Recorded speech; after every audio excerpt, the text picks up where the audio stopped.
বাংলাদেশের কোচ হতে এবারই রেকর্ড সংখ্যক সিবি এসেছে বাফুফে বরাবর, যার মধ্যে রয়েছে ইউরোপ এশিয়ায় দীর্ঘদিন কোচিং করানো নামি দামি নাম। সিবি পাঠিয়েছেন নেইমার জুনিয়রদের অলিম্পিকে স্বর্ণ জেতানো কোচও। কোচরা সিবি পাঠালেই হবে না, তাদের বেতনের সাথেও খাপ খাওয়াতে হবে বাফুফেকে। অবশ্য সবকিছু বিবেচনা করেই যোগ্য কোচকে নিয়োগ দেওয়ার আপ্রাণ চেষ্টায় বাফুফে। এরই মাঝে কোচদের নিয়ে শর্টলিস্ট করেছে বাছাই কমিটিতে থাকা সদস্যরা। এবার কোচ নিয়োগ নিয়ে সুখবর দিয়েছেন ক্রীড়া প্রতিমন্ত্রী আমিনুল হক।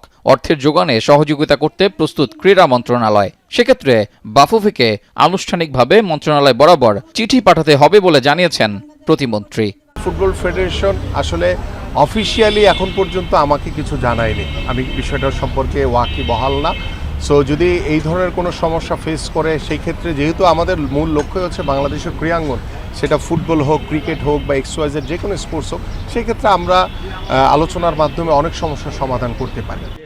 শুধু তাই নয়, টেকনিক্যাল সেন্টার নিয়েও সুখবর দিয়েছেন আমিনুল হক। এক্সিলেন্স সেন্টার যেটি আমাদের কক্সবাজার একটি তৈরি করার কথা আমাদের ফুটবল ফেডারেশনের যে ফিফার অর্থায়নের মাধ্যমে, তো সেই ক্ষেত্রে তারা অবশ্য একটা বিষয় আমাদেরকে অবগত করেছে। বাট আমি আমার সচিবকে বলেছি যে এটা অফিসিয়ালি একটা চিঠি দিলে দেন এটা আমাদের মিটিংয়ে আলোচনার মাধ্যমে সেটা কিভাবে আমরা বাংলাদেশ ফুটবল ফেডারেশনকে সহযোগিতাটুকু করতে পারি সেই বিষয় নিয়ে আমরা পরবর্তীতে আলোচনা করে ইনশাল্লাহ এটাকে সমাধান করব। ক্রীড়া প্রতিমন্ত্রীর এমন আশ্বাসকে সাধুবাদ জানিয়েছেন বাফুফের সহসভাপতি ওয়াহিদুদ্দিন চৌধুরী হ্যাপি।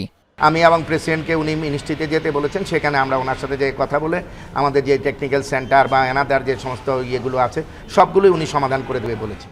দুটি গুরুত্বপূর্ণ বিষয়ে ক্রীড়া প্রতিমন্ত্রীর এমন আশ্বাস ইতিবাচক ফলাফল বয়ে আনবে আশা সংশ্লিষ্টদের। রেজাউল করিম, এখন, ঢাকা।